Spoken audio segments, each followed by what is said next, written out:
Infórmate en ecomedios.com. Seguinos en Twitter, @ecomedios1220.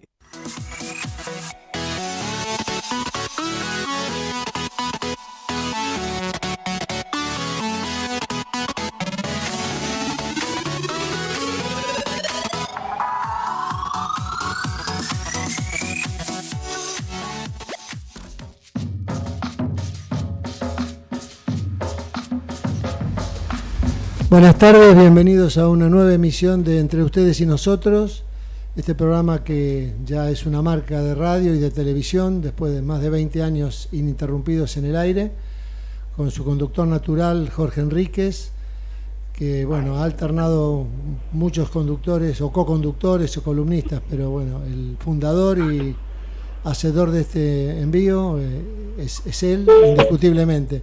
Bueno, un día muy particular hoy, después de las medidas de ayer y las que siguen saliendo. Yo creo que ya lo tenemos a Jorge, si no me equivoco, y me está escuchando. Jorge, buenas tardes, ¿cómo te va? Hola, Jorge. Bueno, no, hay un problemita con el teléfono. Pero bueno, ya el operador, que es muy eficiente, lo está reconectando. Así que, bueno, lo que decíamos, un día muy complicado, y los que van a venir, con, bueno, todo tipo de noticias duras. Lo anticipó el presidente antes y después de haber sido elegido. Pero una cosa es anticipar medidas y otra es empezar a verlas y a sufrirlas. Así que, bueno, tendremos que acostumbrarnos a eso. Acá también lo veo y ha llegado al estudio. Lautaro Nieto, ¿cómo te va? ¿Cómo estás, Horacio? Buenas tardes.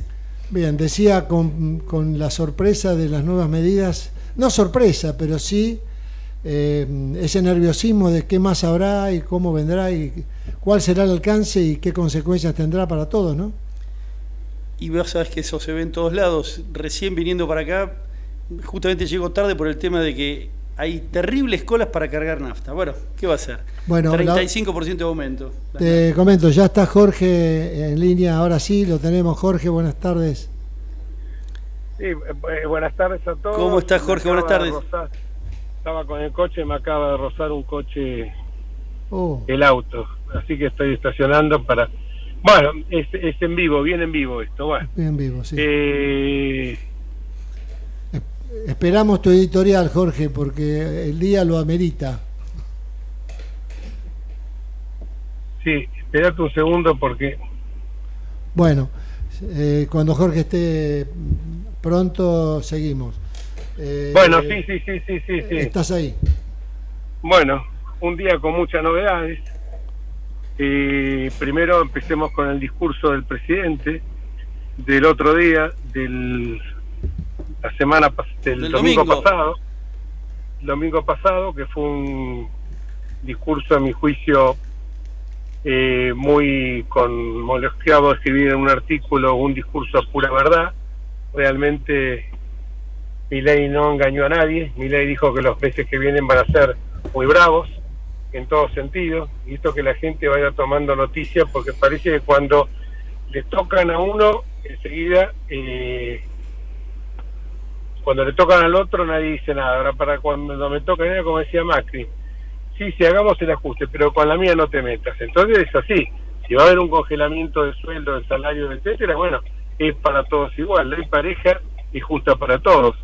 Entonces yo creo que llegamos a un punto tal en que la gente, todos los problemas se lo aducía a inflación, se lo aducía a los malditos empresarios, al maldito Fondo Monetario Internacional, a los malditos legisladores.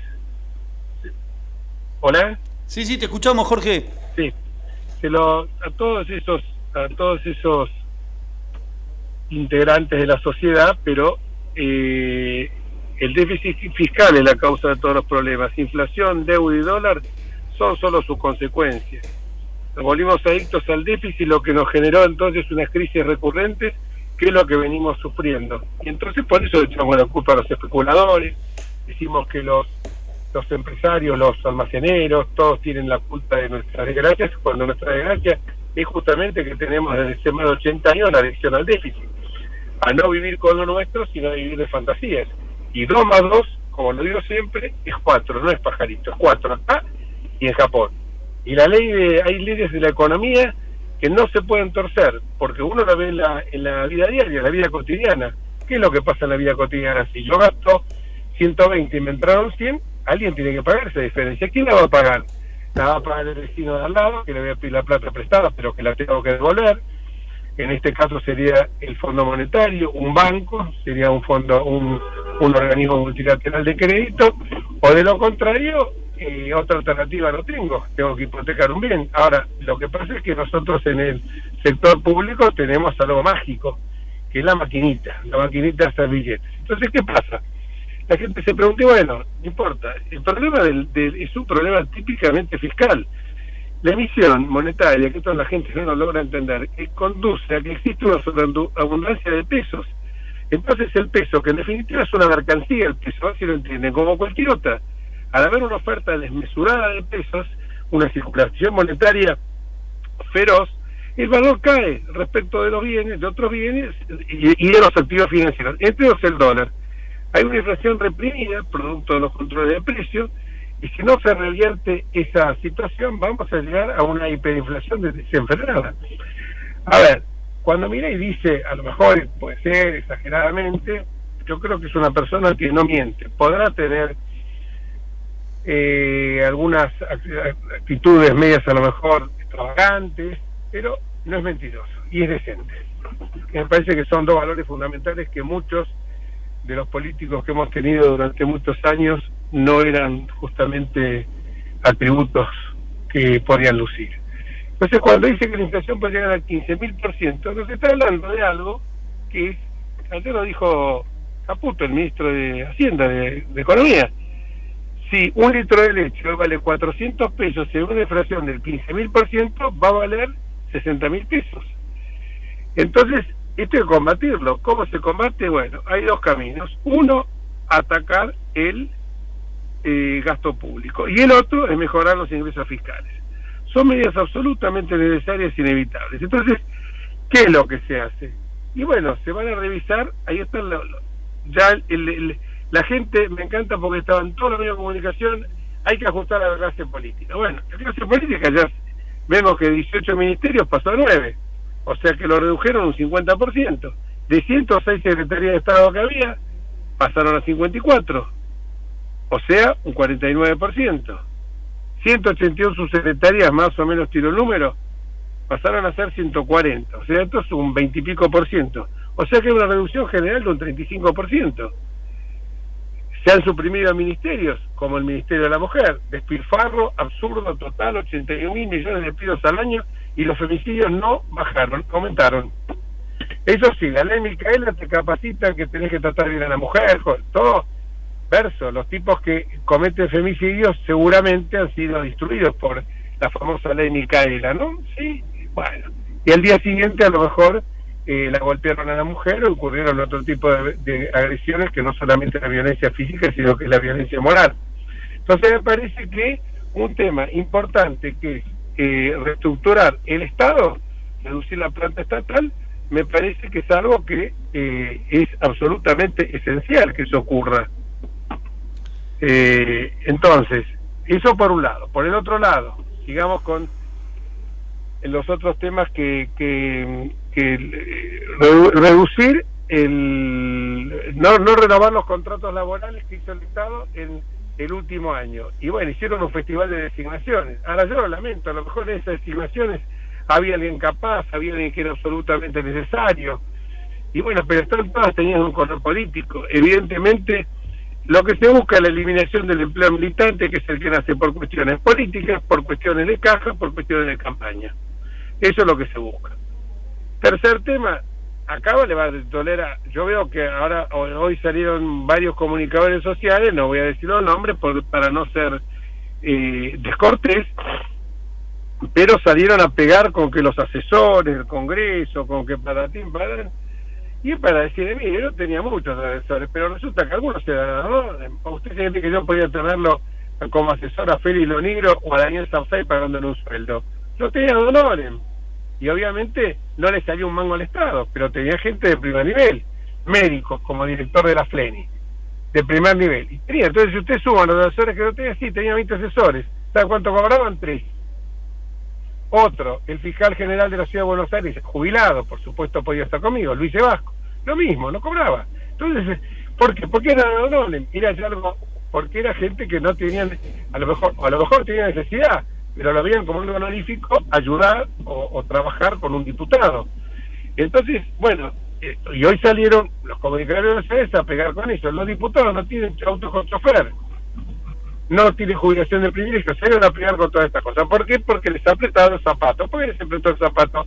Y porque la pauta oficial, aquella que en definitiva se daba para hablar bien del gobierno, ¿sí? Esa pauta oficial desaparece por un año, 40.000 millones de pesos. Bueno, ahí hay otro ahorro sustancial. El cuarto tema, reducir al mínimo... Son 36 millones de dólares, imagínate, 36.000 millones de pesos. 36 millones de dólares, multiplicarlo por los últimos 20 40, años. No, imagínate la plata que es, ¿no? Son 40.000 millones por el presupuesto de 2023 eran 40.000 millones. Lo que yo decía, la suspensión de la plata. Claro, por eso si lo pasás a dólares, son 40 millones de dólares, imagínate en 10 años, en 20 años que tuvimos este gobierno kirchnerista fueron 800 millones de dólares, una locura lo que se gastaron en pauta para hacerse propaganda ellos mismos, ¿no?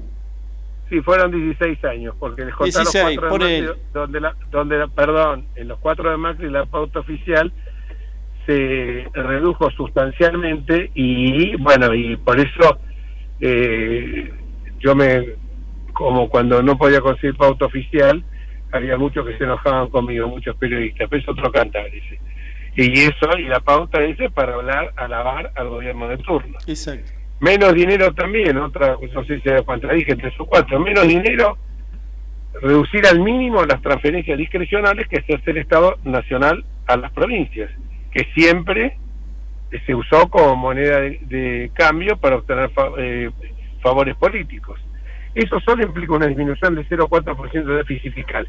Si pensamos que el déficit fiscal es del 3% más el primario, no consideramos el total es 5,2 porque ese 3 del primario hay que agregarle el 2,2% de los intereses de la deuda, que hay que pagarlo, en joda, esto hay que pagarlo. Ahí hay ese 5,2, fíjate, reduciendo la pauta oficial, eliminando la pauta oficial, se eliminaba ya algo importante, pero con la reducción al mínimo de las transferencias es el 0,4. Si vos empezás, como es un número tan finito, 5,2%, si vos llegas al 0,4, empezás ahí a bajar otros factores, ¿no? Bueno, el recorte en obra pública, no se va a licitar obra pública nueva, y las que se encuentran adjudicadas y no se compensaron, terminan como, se quedan sin efecto, se van a terminar las que están en realización. La plata de la obra pública fue siempre destinada a pagar a bolsillos de políticos y empresarios de turno. Y todos sabemos todo. Sinceramos una vez en la vida, pues si no sinceramos nos van a estar mintiendo toda la vida. Las obras públicas van a ser realizadas por el sector privado con transparencia. La reducción de subsidios a la energía, la luz, el gas y el agua. Nosotros nos quejamos. El triple del colectivo que nosotros pagamos lo pagan los cordobeses. ¿Qué tenemos coronita porque vivimos en el AMBA? Yo pregunto, ¿tenemos coronita? Los cordobeses aún viven en Calamuchita o en cualquier otro, el colectivo lo pagan 3 veces más caro que nosotros. Pero además, esto es una engaña pichanga, porque al final del camino se paga con inflación. ¿Y cómo se purga la inflación? Con emisión, que es más inflación, o con mayor presión impositiva. Y se termina engañando a la gente. Lo que te están regalando en el precio del boleto te lo cobran con el aumento de los productos. Ni hablar que la presión impositiva finalmente la paga el más humilde, porque el IVA, por ejemplo, que es el impuesto que más paga el humilde, que es el 21% de todo lo que gana, porque se lo consume, ¿sí? Es el impuesto al consumo. Con esas rentas generales se pagaban estos subsidios, con lo cual finalmente estos subsidios ¿a quién ayudaban? Al que más plata tenía, no al más pobre. O sea, hay que decirse a la gente, hay que decir las cosas con claridad, ¿no? Los subsidios a lo del transporte, digamos que lo del transporte están ayudando a el transporte sí, exacto, pero también estamos hablando de la luz, el gas, ¿no es cierto? Y la luz y el gas, yo digo, por eso no tenemos, Bueno, creo que ya dije 5 o 6 medidas. Después está, bueno, el festival que hacía Tombolini o Tongolini, como lo llamó Patricia Burri, con el tema de las IRA, los permisos de exportación, que se daban discrecionalmente a los amigos.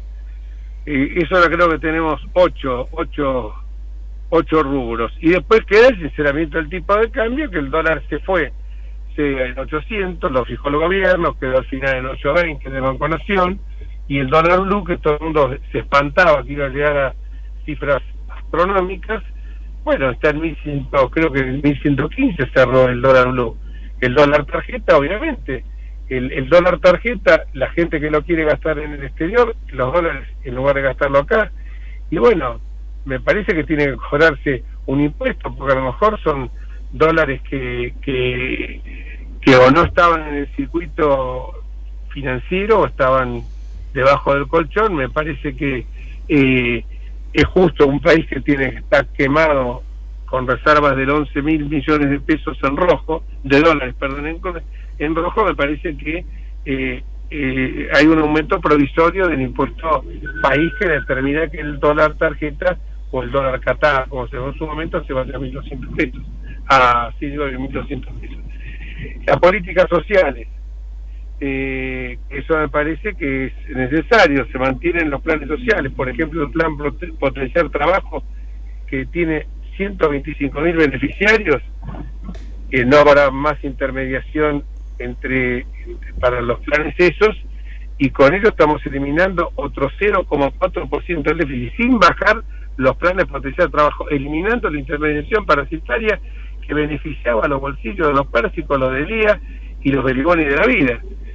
Y por último, el tema en este rubro también, pero se ve que lo separó ayer Caputo porque eran dos medidas distintas, el tema de las políticas sociales, que implica una duplicación de la AUH, de la Asociación Universal por Hijo, y que se aumenta la tarjeta alimentar, el 100%, de la tarjeta alimentar un 50%. Con lo cual se va a fortalecer los planes para la gente que más lo necesita, a la que le va a llevar directamente y sin intermediación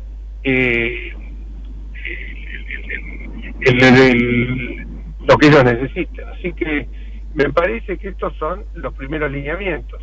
Yo sé que hay cuestiones de que van a merecer una especial atención, por una de ellas es el tema de las jubilaciones. Las jubilaciones, yo me acuerdo que se enojaron mucho, que decían que yo era una mala persona por lo que había dicho en un programa de televisión hace unos años. Tenemos un sistema que tiene 5.700.000 beneficiarios jubilados y pensionados.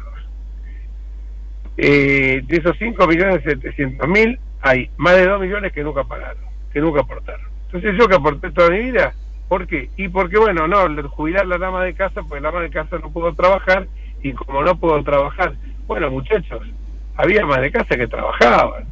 O sea que ponemos a todos en igualdad de condiciones. No, pero crió los hijos, pero crió esto. Bueno, pero ¿saben qué ocurre? Yo conozco Rodrigo Loredo, un día el diputado de Córdoba lo ejemplificó muy claramente. Dijo, una señora que conocía, que vivía en un country, nunca habían trabajado, señoras muy adineradas, no tiene nada que ver, pero no lo necesitaban y vieron esta posibilidad, esta beta, y se jubilaron como ama de casa. Lo gracioso es que tenían mucamas y todo lo demás, ¿no? O sea que para el cuidado, la atención del hogar y el cuidado de los chicos. Entonces, esto creo que son situaciones. Si metemos 2 millones de personas que entran por la ventana, si un sistema se sostiene con un promedio de 3.5 trabajadores en actividad por cada jubilado, y hoy tenemos 1.3, porque pensemos que hay 6 millones de personas que trabajan en negro, hoy tenemos 1.3 por cada afiliado, por cada jubilado, 1.3 en actividad por cada jubilado, y bueno, muchachos, pensemos de que así no hay, la pirámide se ha invertido, y así no hay sistema que aguante. Entonces yo lo que digo es que me parece que todas estas medidas que se han adoptado van en esa dirección. Yo sé que son complicadas, yo sé que van a decir que el ajuste lo va a soportar los sectores más postergados, lo va a soportar la clase media. Yo creo que el ajuste viene para todos, porque incluso no se han tocado el tema de retenciones, no se han bajado, se mantienen inalterables, Me parece que esto nos va a afectar a todos. Algunos sectores los puede afectar más. Los sectores ya se está viendo, como lo dijo también el presidente Milei, se está viendo claramente esos sectores que de alguna manera van a recibir beneficio, ayuda estatal, porque los planes sociales no desaparecen del todo. Obviamente yo sé que la gente que a lo mejor tiene algún ahorro, pero las personas que trabajan en el Estado, o sea, va a haber también un congelamiento de sueldos en el Estado, va a haber también un congelamiento de vacantes en el Estado. Y bueno, pero o salimos de esta manera, muchachos, o nos quedamos toda la vida estancados como estábamos. O sea, con la mía no te metas. Y bueno, si con la mía no te metas, cada uno dice lo mismo, bueno, entonces vamos a seguir así, sigamos así, da la pepa, y vamos a tener las colas, porque cruzamos el charco, vamos al Uruguay y pagamos la nafta al valor internacional. Nosotros en la primera semana de este año hemos tenido tanta inflación como el doble de la inflación que tiene Uruguay interanualmente. 5% la primera semana del mes de diciembre, el Uruguay tiene 2.7 o 2.8 de inflación en todo el año. Entonces, que nosotros queremos vivir así, queremos vivir en un estado de estrés permanente, bueno, porque con la mía no te metas, y bueno, flaco, está bien, con la mía no te metas, así vamos a seguir. Por eso creo yo que el sinceramiento en todo esto. Obviamente creo que el sector de los jubilados tiene que merecer un tratamiento especial, y esto insisto, porque son los sectores más vulnerables de la sociedad, tiene que haber para ellos un tratamiento especial, necesariamente, porque también fueron perjudicados por las 14 toneladas de piedra. O nosotros estamos olvidando el tema de las famosas 14 toneladas de piedra que impidieron que una reforma como la de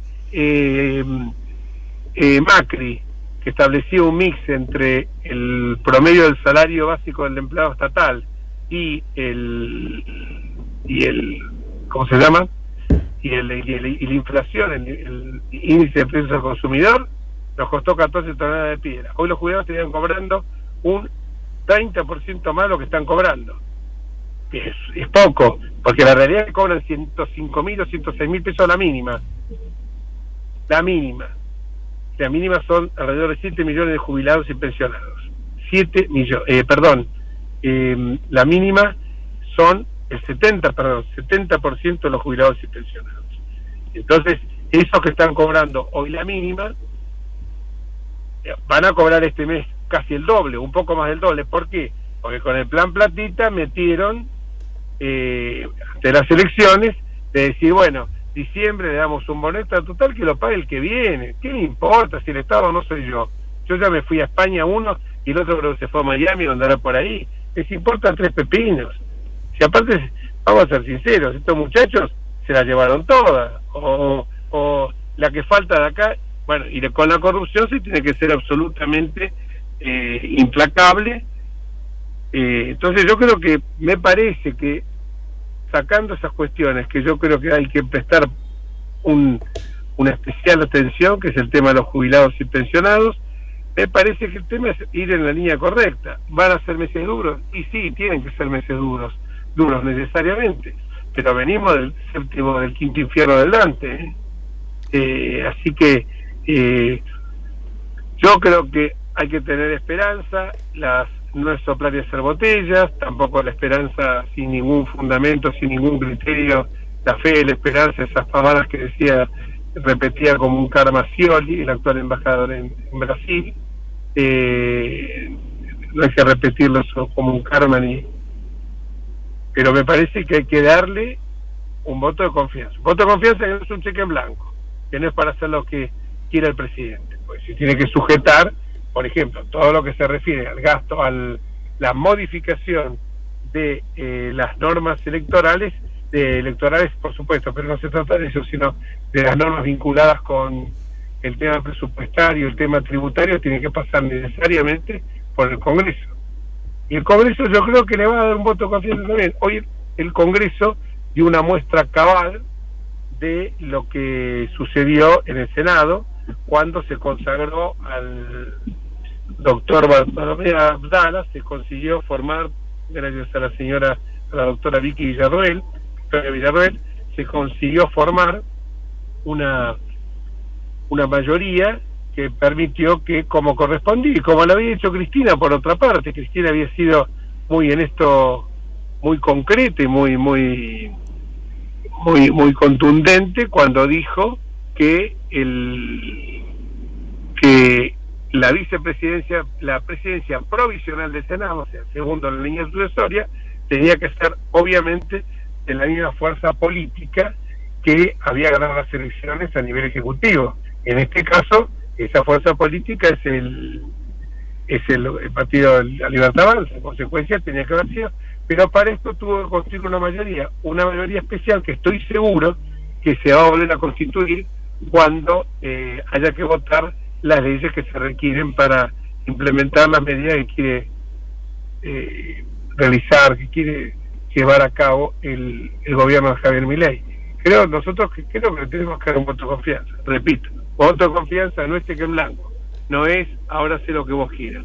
Voto de confianza es ajustado a la ley, ajustado a derecho, pero obviamente con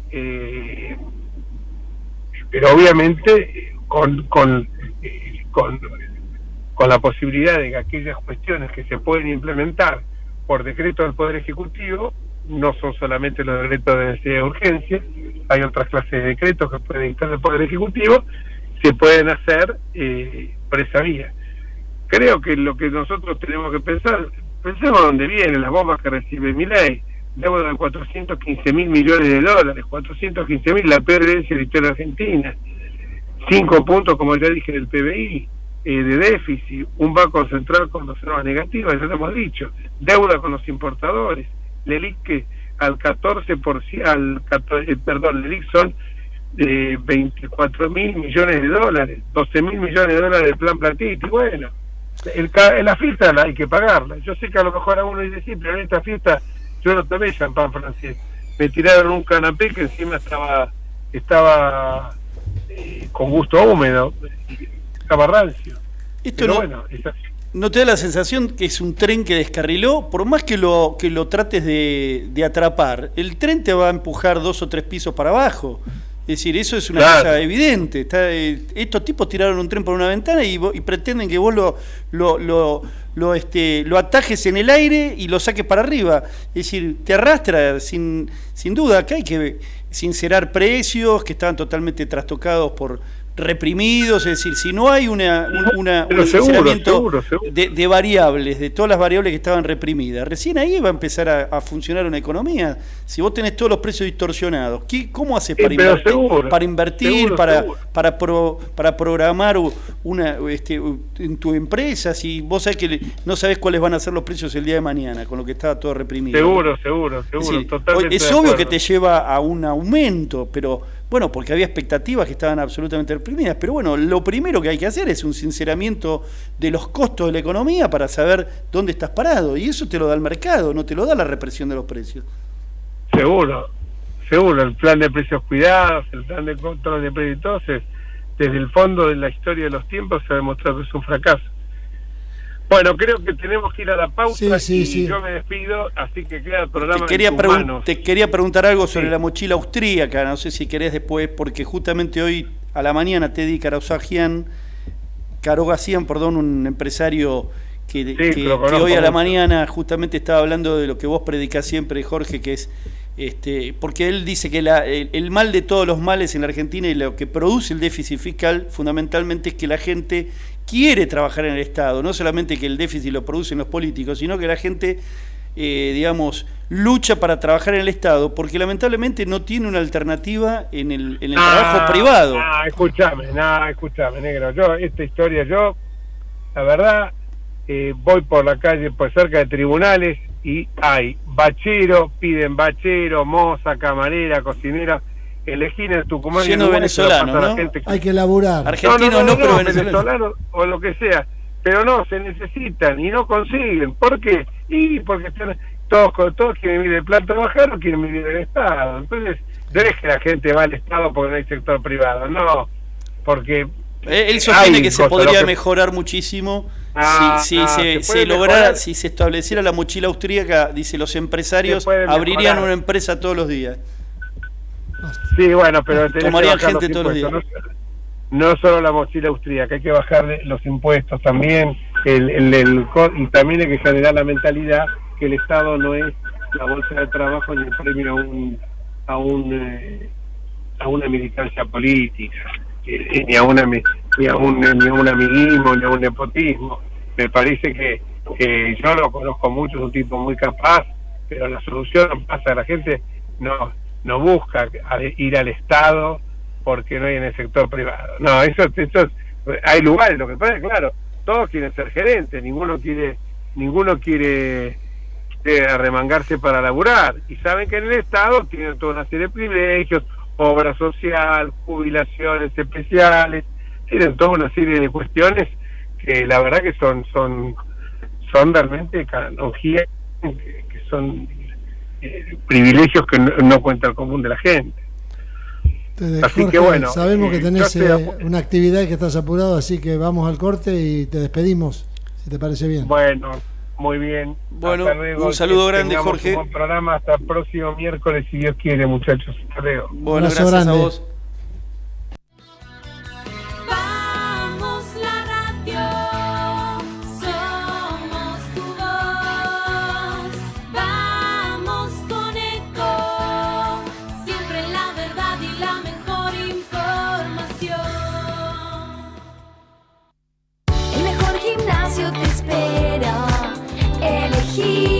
Las clases que quieras en Unfit, vamos a cuidarte. En Unfit, venís a encontrarte. ¿Cómo prevenir dengue, zika y chikungunya? Sin criaderos no hay dengue. Limpia tu patio de objetos que acumulen agua. Elimina agua estancada de recipientes. Reemplaza con tierra o arena el agua de tus flores. Tapa los tanques de agua y cisternas. Tira y perfora llantas para que no acumulen agua. Limpia floreros y bebederos. Recordá, sin criaderos no hay dengue. Intendencia Menéndez. Informate en ecomedios.com. Seguinos en Facebook. Ecomedios Live.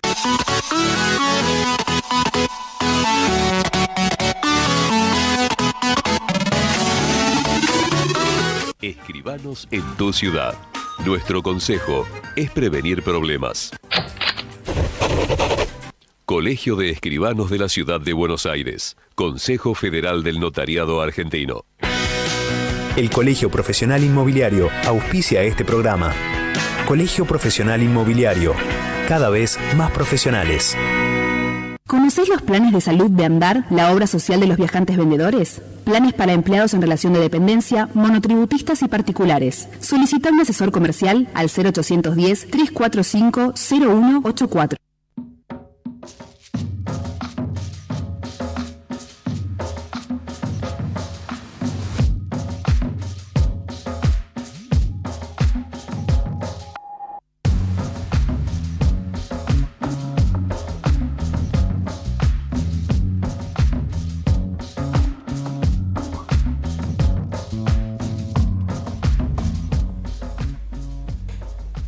Estamos en el aire nuevamente, entre ustedes y nosotros. Estamos tratando de comunicarnos con Gustavo Bazán, el economista jefe del diario Clarín. Nos está escuchando, Gustavo. Ya nos está escuchando. Bueno, ¿qué tal, Gustavo? Mucho gusto. Lautaro Nieto te habla. ¿Cómo estás? ¿Qué tal, Lautaro? ¿Cómo te va? Muy buenas bien. Tardes. Buenas tardes. ¿Cómo te va, Gustavo? Ya nos está escuchando, lo estamos conectando Osvaldo, ya está en este momento. Así perfecto, ¿cómo andan? Bien, ahí estuve viendo lo que escribiste en el diario y realmente digamos, se va a poder resistir, porque una cosa es que ocurra y después como el cimbronazo, ¿no? ¿Qué consecuencias puede tener? Bueno, sí, creo que es lo que nos estamos preguntando todos, ¿no? Estamos yendo de la sorpresa, si se quiere, de un presidente que anuncia un ajuste como hacía mucho tiempo no se veía en la Argentina, y que reciba aplausos de la gente que lo está escuchando, fuera mucha, poca, si eso es significativo o no, no creo que sea lo importante, ¿no? Lo último fue prácticamente una película, o la versión 2 de la película Economía de Guerra. La versión 1, recordaremos, abril de 1985, Raúl Alfonsín justamente como presidente, anticipando lo que en un par de meses después sería el arranque del Plan Austral, que era un programa de un ajuste fiscal severo, que terminó mal, como todos sabemos. Sí. Bueno, y esto fue una economía de guerra, pero sin eufemismo, ya directamente, ¿no? Salvaje, a ver, no digo salvaje, pero quiero decir, el propio presidente diciendo palabras y conceptos fuertes. Así que bueno, ese es el arranque de esta experiencia nueva, y la incógnita, como vos lo decías recién, lo escribía yo hoy, bueno, la tolerancia de la sociedad en su conjunto, lógicamente, y sobre todo de los que tienen menos ingresos, de los que vienen más golpeados, no de ahora, sino de los últimos años, para comprar la idea esta de Milei de que viene una etapa de oscuridad, si se quiere, de que uno vaya a saber cuánto va a durar, pero que hay luz al final del túnel. Una cosa es aplaudir cuando lo dice un domingo 10 de diciembre al mediodía, y bueno, vamos a ver qué pasa, no sé, por decir algo, un 10 de abril a la nochecita, cuando esto se empieza a sentir de pleno sobre los ingresos de los hogares. Esa es mi primera reflexión, si se quiere, sobre esta experiencia que estamos viviendo todos. Ahí está Osvaldo ya escuchándote, y te dejo una pregunta que es una duda que tiene mucha gente, sobre todo la gente mayor. El tema del jubilado, el bono famoso de diciembre, que no es remunerativo, y qué va a pasar en enero si sacan el bono. Va a bajar 55.000 pesos su ingreso. Te lo dejo picando. Va a bajar, o bajaría, hay que ver si aparece en el medio algo, pero a priori no hay nada definido, lo cual quiere decir que alguien va a recibir 55.000 pesos menos que el mes anterior, y con una suba de precios que para diciembre se proyecta, y tal vez optimistamente 20%, pero es una pregunta sin respuesta por ahora, Jorge. Es probable que lo ajusten, ¿no? Porque, digamos, de acá a enero pueden pasar tantas cosas. Parece que hubiera sido un siglo el tiempo que pasó entre el domingo y lo que ayer expresó el ministro de Economía, ¿no? Ahí está, está Osvaldo Pérez Sammartino. Gustavo. Hola, Gustavo. Hola. Osvaldo, ¿cómo estás? Un abrazo grande. ¿Qué tal, Osvaldo? ¿Cómo estás vos? Hola, ¿cómo estás? Bien. Yo lo escuchaba recién a Gustavo, y bueno, tengo que reconocer, yo tengo escasa simpatía por Milei, pero debo reconocer que al hablar en el mensaje inaugural, lo hizo descarnadamente, lo hizo con crudeza, y no prometió nada halagüeño, sino que al contrario, un poco a la manera de Churchill, prometió especie de sangre, sudor y lágrimas, y habló y mencionó una palabra que siempre se la trata de esquivar o adornar, que es ajuste. Claro. Y bueno, y está bien, eso me parece ponderable, porque si un país está desajustado, tiene que ajustarse, como cualquier familia, y si no se hace bien, se va a hacer de todas formas. Entonces, eso me parece, y decirle a la gente que va a haber momentos de esfuerzo, que va a haber momentos peores todavía, todo eso me parece bien. Ahora, le pregunto a Gustavo, me dio la impresión ayer de que hubo algunas definiciones, algunas certezas, bueno, el tipo de cambio, por ejemplo, y luego algunos títulos, pero me parece que tenemos que ver después cómo son las reglamentaciones. Por ejemplo, va a haber una baja de subsidios, ¿no?, a la energía, al transporte, que es inevitable que ocurra. Ahora, ¿va a ser todo de golpe? ¿Va a ser gradualmente? Bueno, eso no lo sabemos, ¿no? No, eso, Osvaldo, efectivamente no lo sabemos. Tenemos, o mejor dicho, en los días previos circuló la versión de que la reducción de subsidios podría ser en etapas, pero en un lapso punta a punta muy corto, primer cuatrimestre del 2024, con lo cual es prácticamente todo de golpe. Hay que recordar que ya hubo una quita de subsidios. El gobierno anterior del presidente de facto Sergio Massa había avanzado con los recortes fuertes de subsidios. Recordemos cualquiera de nosotros lo que fue la factura de gas de este invierno comparada con la del invierno pasado, la de la electricidad, etcétera.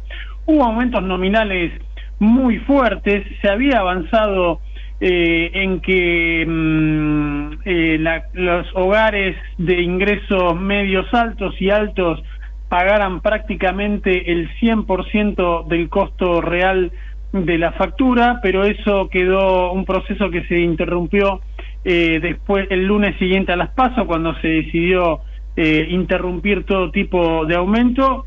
Y recordemos que desde las PASO hasta hoy ya pasaron prácticamente 5 meses, si no me equivoco, y 5 meses de altísima inflación, y las tarifas no se movieron. Así que una parte de la quita de subsidios había arrancado, y la incógnita es no solo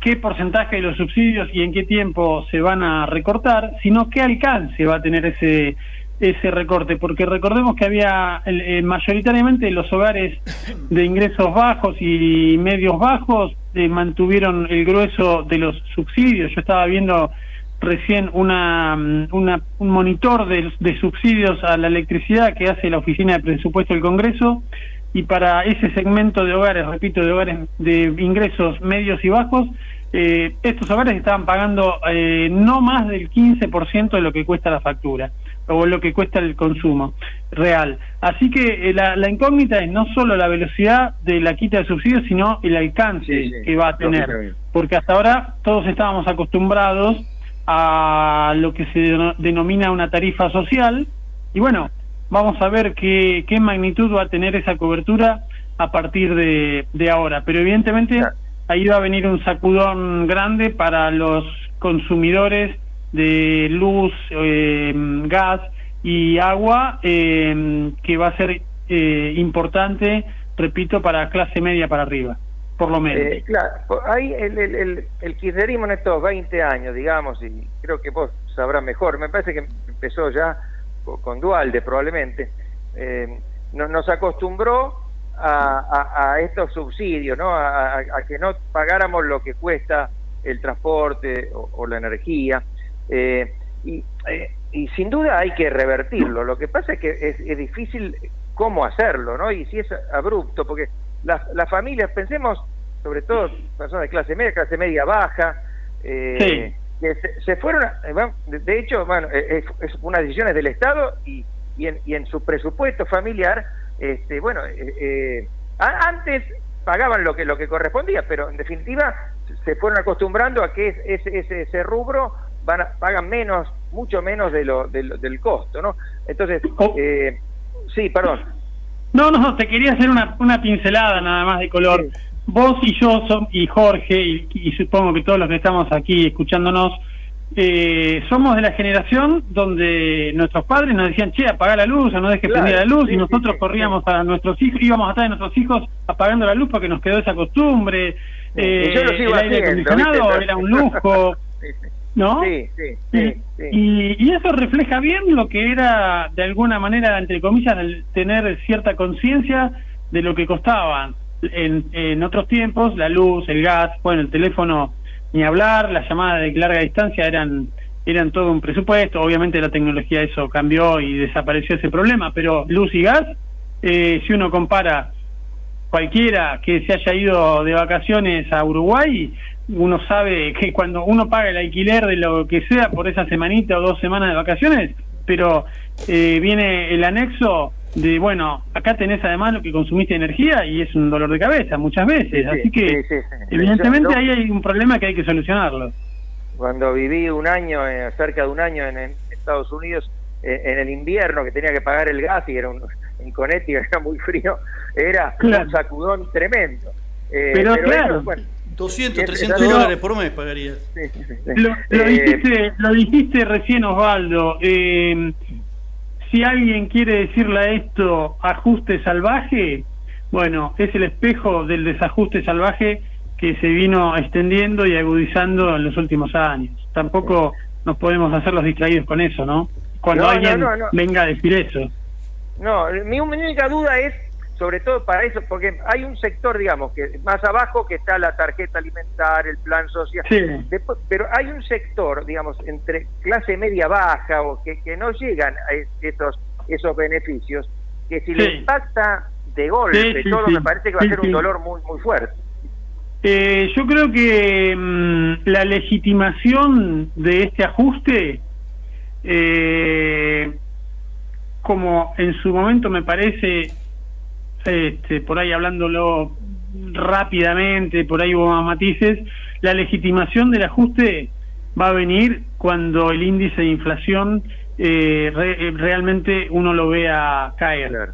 Ahí van a aparecer otros problemas, porque esto estaba recordando mientras lo decía, lo que fue Menem. Menem venía de una banquina a la otra hasta que logró invocar el plan de convertibilidad.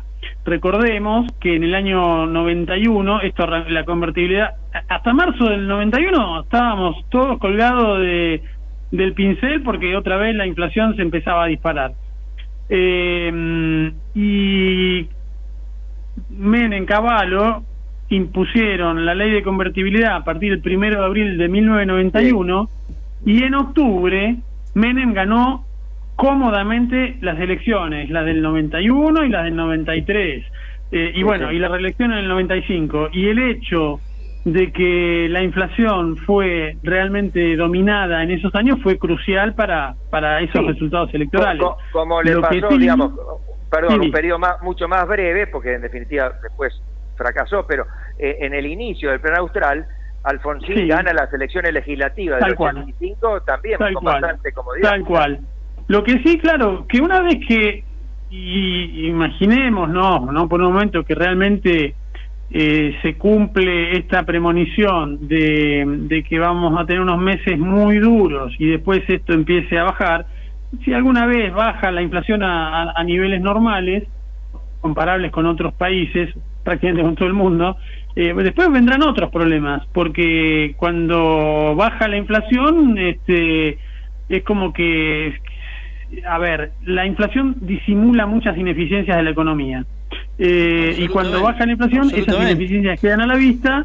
Y bueno, recordemos lo que pasó en la convertibilidad, que el desempleo se disparó. A ver, había un sector de la población con buenos empleos y buenos salarios en dólares, y un sector que no tenía la capacitación adecuada o lo que sea, que quedó al margen, y entonces ahí se disparó mucho el índice de desempleo. Pero bueno, eso es para hablar muy a futuro. Primero hay que ver si realmente logramos volver a una inflación de un dígito anual. Ya para viéndolo desde hoy sería un gran logro, me parece, si se logra en un tiempo más o menos razonable, ¿no? Sí, claro. ¿Y qué otros aspectos ves? Por ejemplo, ahí vi que hablaban antes del tema de las jubilaciones. ¿Vos pensás que se va a modificar la ley de movilidad? Bueno, inclusive vi que algunos decía que se iba a hacer por decreto, lo que ya ahí me meto yo. No sería... Bueno, pero a ver, Osvaldo, el antecedente más cercano es el propio expresidente Alberto Fernández, que suspendió la famosa fórmula de actualización de las jubilaciones que votó Macri a fines del 2000, que se votó durante el gobierno de Macri a fines del 2017, la tarde de las 14 toneladas de piedras. Y Alberto Fernández suspendió su aplicación, ni bien llegó al gobierno, a fines del 2019, principios del 2020, mantuvo aumentos por decreto, y la fórmula hoy vigente se estrenó en marzo del 2021, me parece. O sea que yo creo que por ese lado, si quieren, lo pueden hacer. Después habrá que ver en el Congreso si están los votos para votar la nueva fórmula que idee este gobierno. Hay que recordar que el gasto social que incluye jubilaciones, pensiones y planes, una parte importante del gasto social está indexada por esa fórmula. Y ese gasto social es el 55-60% del total del gasto público del presupuesto nacional. Es decir, que es un tema clave. Por supuesto. Porque por ahí en este momento lo que todo el mundo dice es que esta fórmula tiene una falla de que el jubilado pierde cuando la inflación sube, pero cuando la inflación empieza a bajar, el jubilado empieza a recuperar, y eso en términos presupuestarios es muy grave justamente para las cuentas públicas, porque como el Estado recauda menos por el impuesto inflacionario, el peso de la actualización de las jubilaciones por esa inflación pasada gana ponderación en el total de gastos. Entonces eso es una complicación que seguramente se va a buscar solucionar cuando se rediseñe la fórmula de ajuste. Y en materia, perdón, no sé si Lautaro quería hacer alguna... No, yo estaba pensando un poquito de cuando nosotros hablamos de las distorsiones económicas que se provocaron durante estos últimos años. Acá tenés más que un problema de costos de lo que cuestan los servicios y la luz y el gas y el transporte. Hay un problema de salarios, ¿no? O sea, este gobierno pasado ha ido pauperizando los salarios. Entonces, ¿cuáles han sido las medicaciones? La medicación para tratar de ocultar eso. Bueno, bajemos los costos de los servicios de transporte. Por ejemplo, si vos analizás el subte, en el año 91, cuando vino el 1 a 1, y el subte en Nueva York valía $1.50, acá en Argentina valía 50 centavos de dólar. 30 años después, ¿sabés cuánto vale el subte en la Argentina? 8 centavos de dólar. Entonces decime, ¿cómo poder reparar, producir, fabricar, mejorar o extender la línea de subte si cobrás 8 centavos de dólar? Entonces, el transporte es regalado, pero lo que pasa es que los sueldos, este gobierno los ha reducido de una manera increíble. Entonces, ha hecho parches en todos lados. Entonces, hay una distorsión de precios en todo sentido, con lo cual nadie puede calcular nada, nadie puede hacer una proyección económica de nada, porque digamos, uno de los principales costos que tiene cualquier empresario que calcula algo es el transporte. Es decir, ¿cuándo va a explotar esto? ¿A cuánto se va a ir la nafta que estaba regalada a precios internacionales? Es decir, entonces vos tenés que sincerar algunos precios, no para destruir la economía del argentino, sino para darle una previsibilidad. Decir, bueno, vamos a hacer una economía que tenga volumen. O sea, esto, como decía Milei, en algún momento van a subir los sueldos, porque, digamos, cuando los costos se pongan realmente como tiene que ser, bueno, también el costo laboral va a ir hacia arriba, como están yendo las otras cosas, ¿no? Recién, en ese momento se va a pagar bien el empleo productivo, mejor el empleo más productivo y poco el empleo poco productivo, pero eso, bueno, es un problema que hoy no está a tope de la agenda, justamente porque tenemos otros mucho más urgentes y acuciantes. Pero la verdad que la Argentina es un caso, por supuesto, deprimente para todos los que vivimos acá, más para los que están más necesitados, por supuesto, pero es un caso deprimente porque uno se puede ver, hay información en todos lados, uno puede ver que todos los países solucionaron la inflación, los países de la América Latina han reducido sustancialmente, con más o con menos, la pobreza y la indigencia en lo que va del siglo XX. Si uno pudiera poner entre paréntesis el episodio de la pandemia, solo Argentina y Venezuela no habían logrado bajar los índices de pobreza e indigencia en los últimos 15 años. Eso es muy grave para tal cual. Y es inaceptable. Tal cual. A ver, Venezuela, de todo lo que sabemos, pues es el país que tiene las mayores reservas comprobadas de petróleo. Y nosotros, un país con la historia de la Argentina, no puede haber estado 50 o 60 o 40 años, lo que sea, en decadencia. Es totalmente inaceptable para lo que fue la Argentina, que fue un país líder en alfabetización, un país con un desarrollo económico que le sacaba muchos cuerpos de ventaja al resto de sus países vecinos. es inaceptable. Y bueno, y nosotros ya estamos en una edad que no quiero caer en pesimismos, ¿no? Pero es terrible el tiempo que nos han robado en cuanto a desarrollo de cada una de nuestras vidas por estos gobiernos absurdos que hemos debido soportar. Perdón por no, al contrario, vos sabés que bueno, como vos decís, las economías de todos los países latinoamericanos han crecido muchísimo más que la economía argentina. No es que la Argentina ha crecido muy poquito, pero los países latinoamericanos nos han triplicado, cuatriplicado en crecimiento económico. Entonces han logrado reducir la pobreza, incorporar clase media, lo mismo Brasil, ¿no? Mira, no sé, yo voy a decir una mala palabra, pero entre comillas. Consenso de Washington. Invito a repasar, aunque sea en Wikipedia, qué era el consenso de Washington, que algunos lo ven como un plan Cóndor, prácticamente el neoliberalismo. Y era nada, era equilibrio en las cuentas, tipo de cambio competitivo, privatizaciones, equilibrio fiscal, apertura económica, y no hay mucho más que eso, pero bueno, lo que pasa es que te agarran un término, te lo etiquetan mal, neoliberal o qué sé yo, y prácticamente quedás estigmatizado como que querés comerte los niños crudos por poco, ¿viste? Y en realidad es algo razonable, lo que exactamente, era sensatez, nada más que eso ni nada menos. Interrumpo porque el tiempo es tirano, alguien lo dijo ya esto, y estamos a menos de un minuto del cierre, así que bueno. Así que bueno. Bueno, muchas gracias, Gustavo.